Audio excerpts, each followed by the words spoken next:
মিরাজ সাইফুদ্দিন থাকলে শেষ দিকে 20 থেকে 30 রান নেওয়া কোনো ব্যাপার না।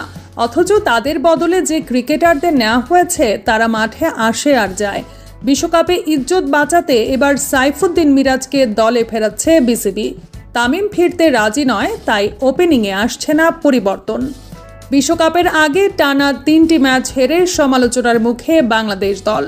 বাংলাদেশের অবস্থা এখন এতটাই খারাপ যে যুক্তরাষ্ট্রের মতো নতুন দলের বিপক্ষেও তারা হারে। 15 থেকে 20 রান নেয়ার ক্ষমতা রাখে না তানজিম সাকিব, রিশাদ হোসেনরা, যাদের কিনা দলে নেওয়া হয়েছিল সাইফুদ্দিন এবং মেহেদী মিরাজের মতো পরীক্ষিত অলরাউন্ডারদের বিপক্ষে। এই দুজনের অভাব এতদিন না বুঝলেও গতকাল শেষ 4 উইকেটে যখন 20 রান নিতে পারল না বাংলাদেশ, তখন ঠিকই টের পেয়েছে মিরাজ সাইফুদ্দিনের অভাব।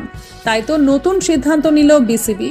জানা যায় আজ দুপুরে জরুরি মিটিং করেছে বিসিবি। সেখানে হারের কোনো কারণ বিশ্লেষণের পাশাপাশি বিশ্বকাপে ভালো করার জন্য দলে 2টি পরিবর্তন চান পাপন। সাইফুদ্দিন এবং মেহেদী মিরাজকে দলে ফিরিয়ে বাদ দেয়া হবে তানজিম সাকিব এবং শেখ মেহেদীকে। বিশ্বকাপে যাতে এরকম ম্যাচ হারতে না হয় তার কারণেই এমন সিদ্ধান্ত নিয়েছে বিসিবি। শেষ দিকে ভালো ব্যাট করতে পারায় আবারও দলে এ দুজন। জানা যায় যুক্তরাষ্ট্র সিরিজ শেষেই দলে যোগ দেবেন এই দুজন। এছাড়া তামিমকে অনুরোধ করা হলেও রাজি হয়নি বলে জানা যায়।